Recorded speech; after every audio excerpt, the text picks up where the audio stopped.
We work for fun. I notice that Paulistas work a lot as well. And we have that in common, especially you who are here today, who are now or in the future be working to improve your city. It's a great choice of profession. Tell me, how many in here are studying architecture? Is there anyone who would rather be a landscape architect? Well, there's one hand there. Maybe I will do something to help you choose a new career path. Anyone here from the newspaper? Any elected officials or government people? Who knows what park this is? Oh, Central Park. I have come to really believe this phrase, that in the 21st century, the city that will thrive will be those that strengthen not only their economies, but also their environment and their citizens' quality of life. I have had the good fortune for nearly 30 years to walk through this park to my work. And I have learned, this park has taught me lots of lessons. And in my work as an urban designer, I prepare master plans for parks. We have many large properties that never had a plan. And one of my first projects, next. So you can imagine, as a young intern, I am doing my first master planning exercise, and I'm walking through Riverside Park, and I encounter these people making a garden. Well, there was no garden in my master plan.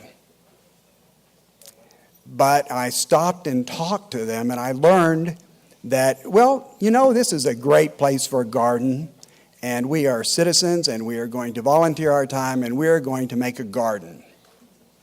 And I said, I think that's a great idea. And this taught me the most valuable lesson that I learned as a planner. What do you think that lesson was? Talk to people first, and then create opportunity, and then give permission. That is that garden. And next, that is that garden, and you've got mail. And so the work of volunteers created an identity for this park that the city could not have done. We would not have even imagined that it would have such a powerful effect.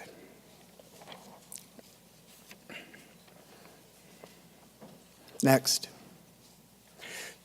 So today I'm going to tell you a little bit about what you need to say when you talk to your elected officials about why the city needs parks. The city needs parks because of identity. The city needs parks because of delight. And next, they make us healthier. The Surgeon General came to speak in New York City. That's our highest health official. And the highest health official in the United States said that all we have to do is walk 45 minutes a day to keep us trim if we eat okay. And I thought, I can do that. But in New York City, there are many neighborhoods that they really can't because there's no park near them. So it's important that every neighborhood have a park because parks make us healthier. Next. And it's important that there'll be places for kids to play after school. And if you don't have a place where there's an activity where you know is safe, you, in some neighborhoods, will end up playing where you can play and following the wrong people and maybe going in the wrong direction. It's so important to have a park with after-school activities in every neighborhood. Next. And of course, it's nice, isn't it nice if you can just lay on the ground? Or the child, it's clean enough for the child to lay on the ground and roll in the grass. And next. these parks, we've learned in the last 10 years, because New York City used to send all of its rainwater into the same sewer that we use for our sanitary sewage. And so every time it rained, we would send this giant gush of rainwater and sewer into our rivers. And the federal government said, if you don't stop doing that, you're going to have to pay $1 million a month. And so then our engineers said, oh, well, maybe we should do something else. And so it became so important for us to hold our rainwater and not put it in the sewers. And then even engineers started thinking of our parks as infrastructure. And it also, they recharge our water table, and they put that water back into water systems that can be used. Next. Next. They generate, new parks generate wealth. They generate, I'll show you a couple examples of this, but if you are a property owner and you're near a park which is in poor repair, you're not so confident that maybe it's worth making an investment. But if that park is in good condition, and it doesn't cost the city a lot of money to make it in good condition, we increase the property owner's confidence. And as the property owners get more confident about the neighborhood, the more investment that's made in the neighborhood, the more construction work that takes place in the neighborhood, everything gets lifted up for a small amount of money. And in some instances, things like the High Line, next, will generate a lot of property taxes and a lot of value. And you're going to hear a little more about the High Line tomorrow, so I'm not going to tell you, but who knows what the High Line is? So it's a really neat park, and a lot of people, more people have seen pictures of the High Line than Central Park, I think. But the thing is that this was not a government idea. This was an idea of a citizen, Robert Hammond, a volunteer. And next, this investment in this park has turned an industrial area into a very fashionable neighborhood. And so instead of cutting up meat into steaks, we now have new hotels, new apartment buildings, new restaurants. We have 29 major development projects. And these things generate lots of jobs. So it increases private investment, it increases construction money, it increases private jobs, and it helps us move a population into an area that had been previously industrial. Does that scenario sound familiar? Next. So the neat thing is that these property taxes, for a little building pay so much property taxes, big buildings pay quite a lot more property taxes, and this is the money the city can then use to build schools and fire stations and parks in other neighborhoods. So it's a way to generate income to do greater good. Next. All right, so I promised Alvaro that I would give you some tips, some strategies for making new parks. And we're going to go through them pretty quickly. Next. So it is policy in New York City that every neighborhood be within a 10-minute walk of a park. Next. Next. And so we've mapped that. And everything that you see there is in green. That's, the Bronx, Manhattan, Queens, Brooklyn, Staten Island. And you can see Staten Island, lower left, has fewer parks. And that Manhattan's pretty well covered, but then again, it's not very big. And we're working to make sure that there are parks in those wide areas. Next. And not only that, you might find it useful to know that we have some standards. And these standards are important because big cities have a hard time meeting standards. And so we want to have, a play field, a football field, or a baseball field, one for every 1,250 children. I'm sorry, the fields, the play area, that's a playground, for one playground for 1,250 children. The football fields for 3 for every 20,000, you get the picture. 5 courts, 1 recreation, and community gardens.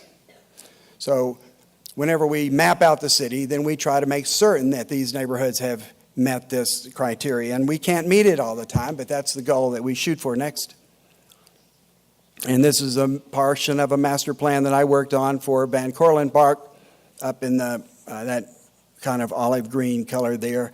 And you can see that there are some neighborhoods that don't have a park within a walking distance, and that became part of our goal. Next. What if, now this is the case here too, I'm sure, what if there's not enough space? Next, what can we do? Next. Well, we have been converting schoolyards to playgrounds. It used to be that the place where the children played during the daytime was locked at night. And so we worked with the teachers and the principals and the students. We did little design projects with students to convert their asphalt to real play areas and then to leave the gates open at night. Next. And there were instances where we had closed playgrounds that we could open. Next. And areas that were not very attractive, large asphalt areas that we converted next to synthetic play surface. And you should see the children run down those steps and cartwheel onto this now soft surface. And it is teeming with team sports and little children learning to play football. Next. We also started adding lights to play areas. Next. And some of our large pools were simply closed, and we've restored those. Next. And taking industrial areas. This was a concrete plant. It doesn't look like much. That's the Bronx River. Next. And a neighborhood that didn't have a park now has a park. Next. Who knows what Fresh Kills is? Fresh Kills is probably the largest garbage dump on the East Coast. And next. It's going to be New York City's next Central Park.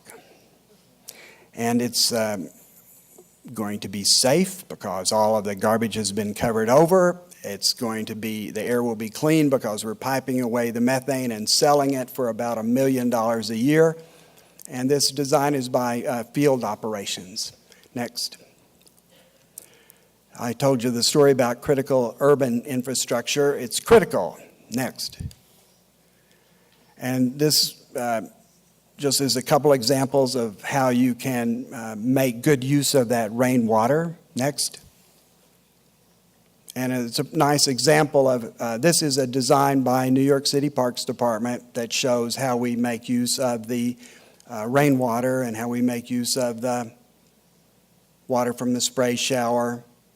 And we hold it on site or feed the water into the planting beds. And doesn't it make sense that when that sprinkler is running, that sprinkler water that used to go right to the drain now goes to water the plants, when it's hot? Next.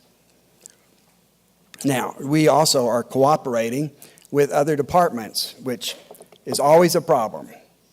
The Department of Transportation wants to build streets. The Parks Department wants to build parks. Sanitary sewer people want to build sewers. But our Mayor Bloomberg said, I want these agencies to work together. Oh, we don't want to work together. Oh, we have too much work to do. Well, the thing is that by working together, the sewer people have less work to do. And the Parks Department has more work to do. And that's, of course, always a problem. But then the sewer people paid the Parks Department people to design these projects because it was cheaper than building the sewers. And it's for less than the money that they pay to clean out sewers, they can pay people to take care of these gardens. And so now who wins? Everybody wins. You have a cleaner water, you have a more beautiful street, and you're not and you're coordinating your efforts. And we are keeping the sewer out of our, rivers. Next. The other thing is that parks can protect neighborhoods from flooding. Parks can be designed to be flooded. And so if you have an area that gets a storm surge, let's flood a park. Or if you got an area here like this one with the Hudson River where it floods, this is Sandy that was about 8 years ago. The park is a fine place to absorb all of that energy, and there's hardly any damage except cleanup. Next. So I opened and I gave you all my punchlines about obesity. Next. There's quite a lot of it in New York City. It's essentially the same scale map that we looked at earlier with the open space, but everything that's that dark orange color are people who are 20% or more over their proper body weight. And when you're over your proper body weight to that degree, it moves you into a zone of more susceptibility for heart disease and diabetes. And in some neighborhoods, that's a terrific problem, and that you can do something about that with a park. Next. So we map, this is from a plan I did, you can see the left-hand side is whether or not a person exercises in each of these communities. Some communities, half the people don't get 30 minutes of exercise in a week. And then we look at how that affects obesity, and we can easily make an argument that this neighborhood needs a park. Next. And the other thing that we're doing is making it possible for people to ride their bicycles. I always say work, school, or play, things that you're going to do anyway. And if it's convenient for you to ride your bicycle, then you'll do it. Susan, my wife here, rides her bicycle to work. It takes her, an hour or 45 minutes when you ride your bike? 45 minutes. So she rides from 103rd Street down to the lower end of Manhattan. And she can ride for the most part without having to ride on a street. Next.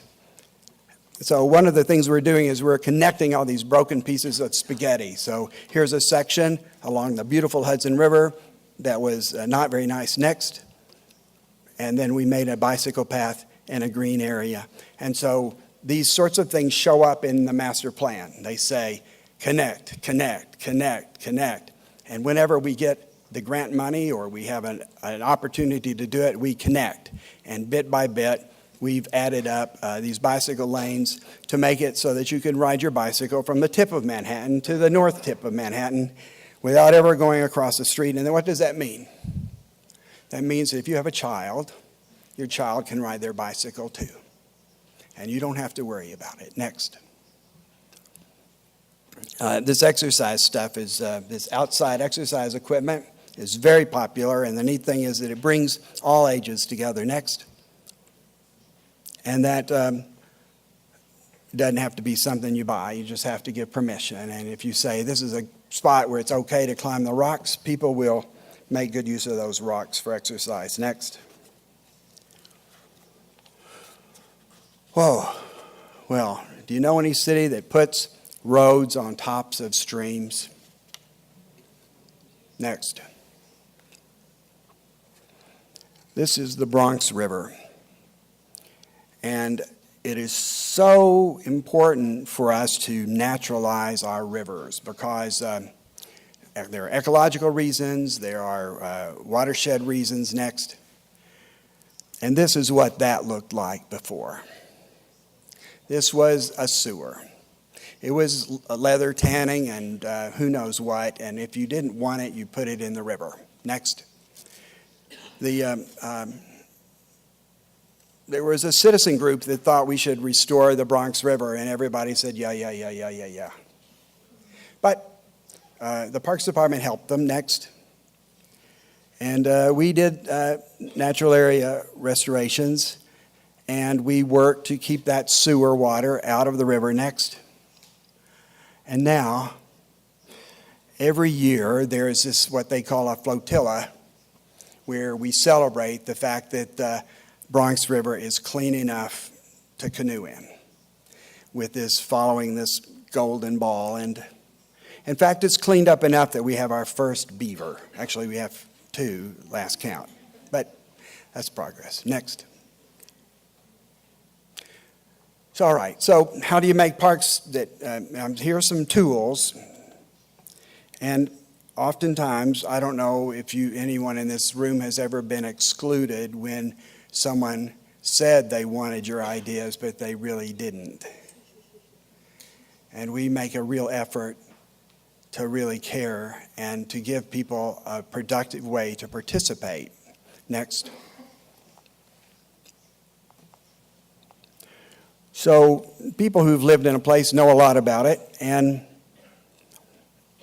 I said earlier, but I'll repeat it, if you don't talk to people first, you might end up designing a really good wrong thing. And if you've ever put a lot of effort into a presentation and then the crit, they said, oh, but you forgot. Don't you hate it? Next. So I've learned, and the department has learned, that we will find out the community concerns and what initiatives they're already working on first. Next. And that sometimes things that you think are impossible as an official or as someone with authority are not impossible when other people want it to. So we'd recommended removing, there's an on-ramp, that top right-hand picture there. That piece of pavement is an on-ramp to a highway, and we said it would be better for the park if that highway ramp wasn't there. And then the Department of Transportation said, well, you know, that's not such a safe entrance anyway. Maybe we would like to remove it. Maybe we'd like to just close it. And we said, no, we would like it to be landscaped. And then there was a neighbor who called who said, I'm looking for a place to build a monument to Eleanor Roosevelt. Eleanor Roosevelt was Franklin Roosevelt's wife. She was a first lady. She was a very important woman. And we said, wow, what a great idea. A woman hero, not a man on a horse or someone with a gun. And he raised the money to build the monument to Eleanor Roosevelt. And then he lobbied the elected officials to pay for the landscaping. And he and his group lobbied the elected officials to pay for that circle. Eleanor is in trees right there in the middle. And bit by bit, all these separate angles of influence enabled us to remove a highway ramp, give a whole huge portion of the park back to the people, and make a nice sitting area. But we couldn't have done that just if we said we want to. Next. And then, this is my favorite story. I'm going to try to go fast, but nobody was talking to adolescents in Riverside Park. And they were always in the wrong spot. And I said, well, you know, we've got this playground that nobody uses. In fact, it was called the tuberculosis playground. And that's a great place to put teenagers. And I got a little grant from the National Park Service for Innovation and Recreation and worked with another nonprofit, the Salvador Institute, it's essentially saying, here's why you need to learn math when you're in school. And they typically do this by having some sort of work project where kids actually use math and calculations. And I hired a shop teacher and a couple counselors, and the kids started I took them on an overnight trip to see a skate park in Pennsylvania on a bus. It worked out fine, but I was a little concerned. And they came back and built little clay models of the features they wanted, and then they built balsa wood models. That's it. That little white thing there is a scale figure. And then they built it in a summer. And that was a few years ago, and just the other day, I saw one of those kids who's now on the subway, Mr. Mckinney, I'm a father of two. And it just made me feel like we had done something good by creating a legitimate spot and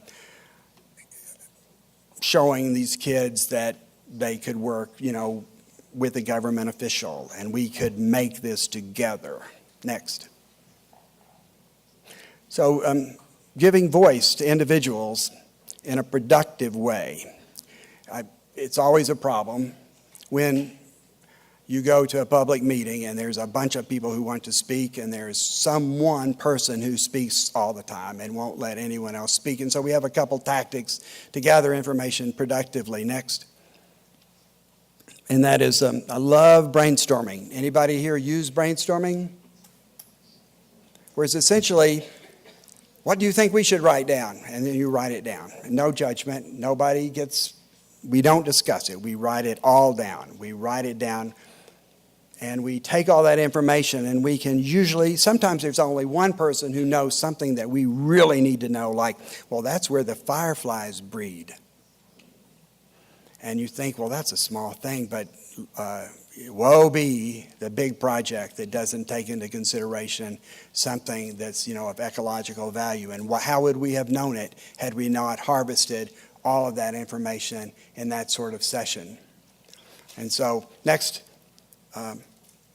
We do maps. I'm a really big believer in the maps because then you get location-specific information.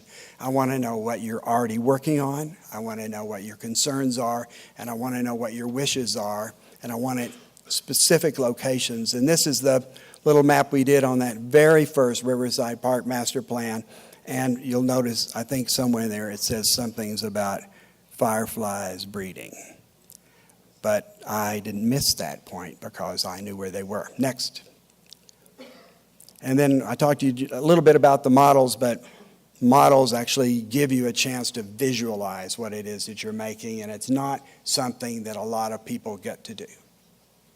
And I think it changes your perspective about how to design when you don't have to draw it first, if you can just make a model or work with, clay is pretty fluid. And so kids who'd never made a model, made models. And next. Okay, so there's always 1,000 different things people want to do in the park. Next. Who would know that dog runs are a great singles bar? All kinds of people have learned that if I'm not cute, but my dog is, I will get to meet people. Next. And we have cricket next, and softball and basketball and all sorts of sports that are played in wheelchairs. Next. Next. Next. Next. How can government do a great job? Next. People who design the urban environment need to be nurtured. And there's all sorts of reasons to do that. And I'm sure every one of you in this room who are considering working in the public realm are probably coming at it from a different direction. But I do hope that when you find a job, that you find a job in a setting where you can pursue your goals and your values and work with people of similar values. It has been a great revelation to me to just meet in my career interns and young people starting out on their careers and people who are professionals who are so committed to doing good for everyone that they will do whatever it takes to do that. And you may not realize it, but more and more architects and landscape architects and engineers who participate in the community at the community level, who attend community meetings, who get on the planning boards, will have a greater voice in how zoning is established, how policies are established, because you'll have circles of trust. So it's not just the work that you will do in the office, it's the work that you will do as a citizen architect or a citizen landscape architect, because you will bring your technical skills and knowledge and values to that sort of setting. Next. The other way we can do good is, pay attention to the recreational preferences of the community that you're working in. Next. And do things that are quite unique that will highlight the artistic opportunities of recreational work. Next. and we can solve problems. This building is, the money for this building was for a maintenance building. And the maintenance building was going to take up a third of the site in a neighborhood that sorely needed active recreation. And the architect, Kiss and Cathcart, said, well, you know, Charles, we could run the park up the top of the building. And we could put the playground on the building. And by the way, when we're up there, we could put a loggia so that you could see, you could sit here and watch. You can sit here and watch the sun go down over Manhattan. And when I was chief of design, I said, that is a great idea. And there were a lot of people around me that worked with me said, that's a terrible idea. But in my position, I was able to say, it's a great idea. Keep going, keep going, keep going. But make sure it doesn't leak, but keep going. It's built. And in fact, it's accomplished its purpose. And that's a large soccer field there and a natural piece of shoreline. And we are, engaged in building people's confidence in a kind of park architecture, which is buildings as landscape. Next. Now, we'll never have enough money, and I just want to tell you that the city can't pay for a lot, but next, the developer can. And that park image that I showed you a moment ago is this one for Hunters Point South, where all of the white area here is buildings. These are buildings. And this is new parkland. And the deal is that these buildings are bringing a lot of new residential people to the neighborhood, and therefore they would overwhelm the existing recreation in the neighborhood. And therefore the development should include new parks. Next. Brooklyn Bridge Park. Who's heard of Brooklyn Bridge Park? Well, this is a neat story. This was a Port Authority property. These are piers where you would offload freight. And these neighbors here wanted this to be turned into a park. And next, Michael Van Valkenburg is designing a great new park. But the way the deal was structured is that the city and the state said, we will pay to build the park, but we're not going to pay to maintain it. So it's millions and millions and millions of dollars to build it, but they're not going to pay anything to maintain it. And so from the very beginning, the community said, well, what are we going to do? Next. They did something pretty smart. They said, we're going to have to figure out, we're going to have to design a park that we can maintain with the money that we can make at the site. Now, and so you can't drink enough cocktails or raise enough private money to pay to operate this park. And so they decided that they would keep 4 sites, this industrial property, they would keep 4 parcels for residential development. And then the lease, they wouldn't sell these parcels. That means that they leased the land to the developer. And for 99 years, and that means every year from each site, they get about $1 million. And that'll go on in perpetuity, and it won't require any tax revenue to pay for it. Next. And the other story is this, because I know that in your careers, you're going to deal with a lot of zoning issues. And a developer purchased an obsolete rail yard. And next, the developer said, I'm going to build the world's tallest building. And the citizens said, oh, no. Next. But we'll make a deal with you. We'll allow you to get an increase in your floor area ratio to build taller buildings if you agree to build the new park. And if you will agree to pay to maintain it forever. And that was the deal that was struck with the developer of this piece of property, and that's how we turned a rail yard into a park that will always have money to maintain it nicely. Next.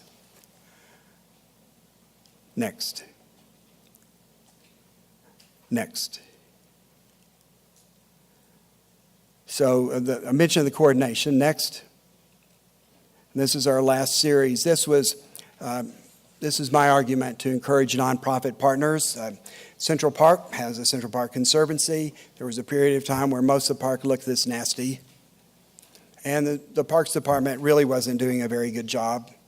But this lady, Betsy Barlow Rogers from Texas, went to visit the Parks Commissioner and said, I would like to help.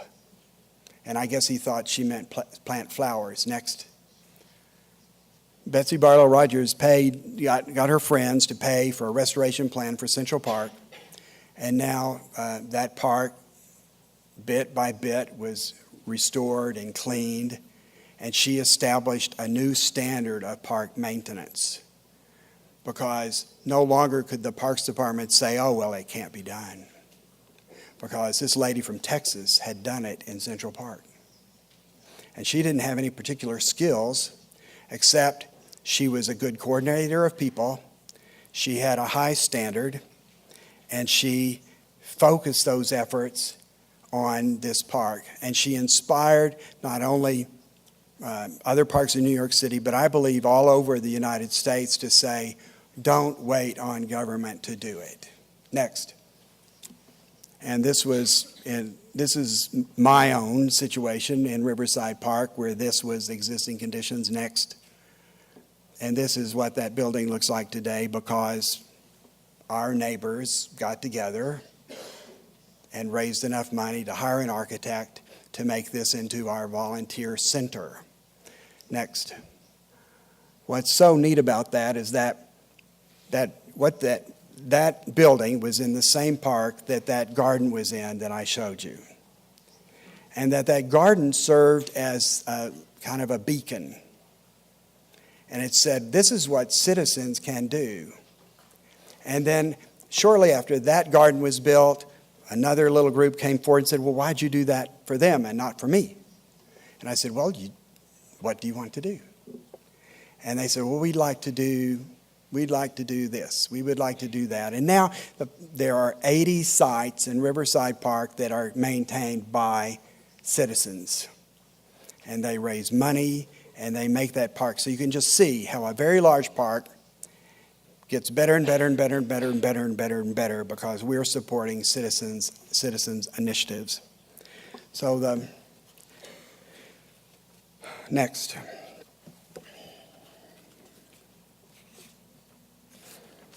I want to thank you so much for this opportunity. It really is a good way to make you focus your attention. So, in closing, our season is short, that is certain. We must sow now, though our legs are hurting. Next.